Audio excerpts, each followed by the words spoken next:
Free speech. You've likely heard this phrase countless times, from presidential campaigns, protests, arguments on social media, and the news. However, there is a big problem. Society only mentions it when defending their right to express their own viewpoints, and never enforce it when handling opposing voices. This is not true free speech. So what is? The fundamental principle of free speech is that all ideas must be treated equally, because all ideas are subjective. What you might consider to be extreme or terrible may seem just, moral, and correct to others. Let's explore this through a lighthearted, simple analogy. Say you love Oreos and think it's perfectly justified to eat them. That belief is not objective. There is a chance that someone else on Earth disagrees with you. They devote their life to boycotting Oreos because they believe there is no justification for its consumption. Now, you wouldn't want your right to freely express your opinions on Oreos to be taken away, right? Well, the cliche saying, treat others the way you want to be treated, tells you exactly how to handle the speech of those who disagree with you. Free speech is a universal right, and everyone should have the equal ability to express their opinions on any subject. Now, many of you might say, what if their ideas are objectively wrong or immoral?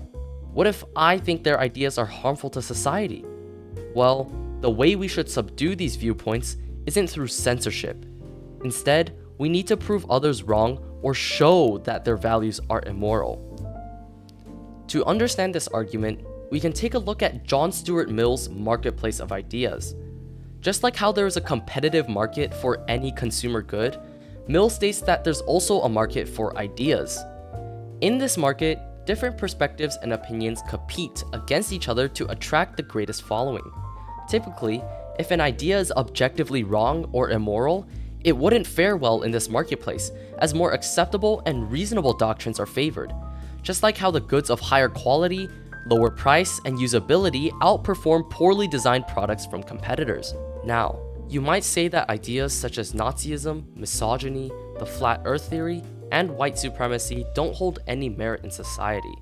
So why don't we just shun supporters to show that we don't tolerate them? Deplatforming doesn't persuade anyone who disagrees with us. Rather, we should compete with these ideas in the marketplace and prove to them that inclusivity and equality is the better idea to inherit. If we choose the former, we are creating a more radicalized and polarized society. This is exactly what happened to the United States. Following Trump's departure from Twitter, the majority of his avid followers flocked to Truth Social, which further divided the nation to the extent that there have been 2 attempted assassinations of Trump in 2 months. To understand exactly why this chain reaction happens, let's use the Oreo analogy again. If a restriction is placed on people's ability to speak against Oreos, anti-Oreo communities will begin antagonizing the opposition. Thus, they are more likely to distance themselves from Oreo lovers and associate more with their fellow Oreo haters. By indulging in an echo chamber that validates their beliefs and their intensified hatred towards Oreo lovers, members of the anti-Oreo community will be less likely to listen to the case for Oreos. This compounding hatred may cause some individuals to turn to violence as a channel to express their discontent by defaming, harassing, and attacking individuals they disagree with. We will live in a society where every opinion is uttered in silence in fear of retribution. Communities are divided over minor disagreements, and every topic is politicized. These principles of free speech also apply to opinions that contradict what is considered to be objectively true. Despite the advanced technology and expansive scientific databases that we can take advantage of, there are still countless aspects of the world that we aren't entirely sure about. And maybe what we believe to be objectively true now will be false in the future. The only way humanity can progress and learn more about anything is by having the freedom and courage to explore and test the limits of what we already know. Isaac Newton and Charles Darwin's ideas were initially ridiculed, silenced, and punished for straying so far from the consensus. Now, they're the objective truth.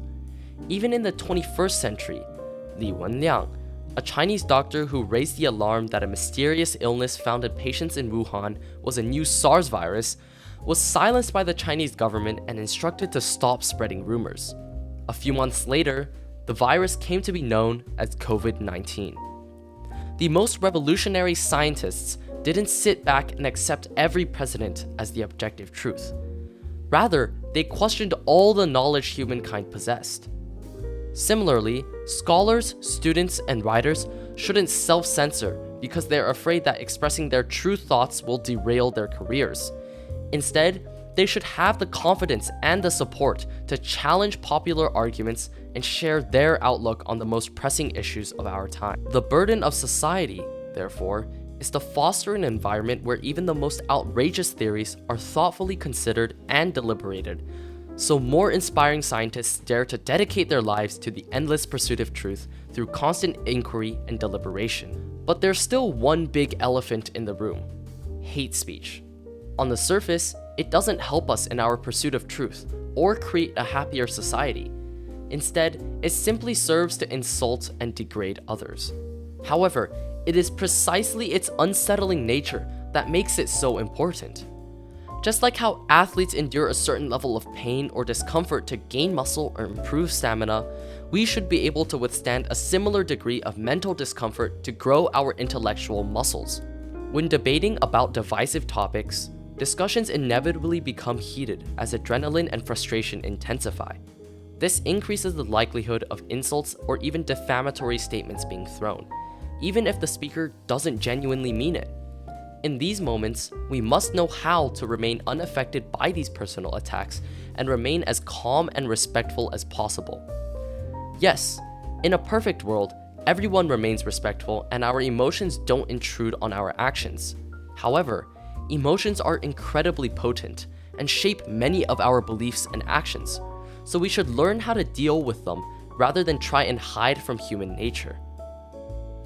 So, after my lengthy rant, what is the takeaway?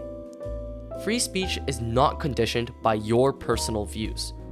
If one firmly defends a Republican's right to express their views on gender, they must also defend a liberal's right to express theirs too. Noam Chomsky sums up the fundamental principle of free speech that seems to be lost in the status quo. If you believe in freedom of speech, you believe in freedom of speech for the views you don't like.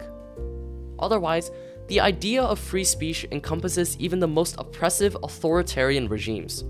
We can say that North Korea is in favor of free speech, as they hold no objection if one wishes to speak highly of the regime and ignore the poverty and famine that plague the majority of its people, let alone the numerous human rights violations they have. In this time of crisis and uncertainty, Justice Oliver Wendell Holmes sets the direction we must pursue. If there is any principle of the Constitution that more imperatively calls for attachment than any other, it is the principle of free thought. Not the free thought for those who agree with us, but freedom for the thought we hate.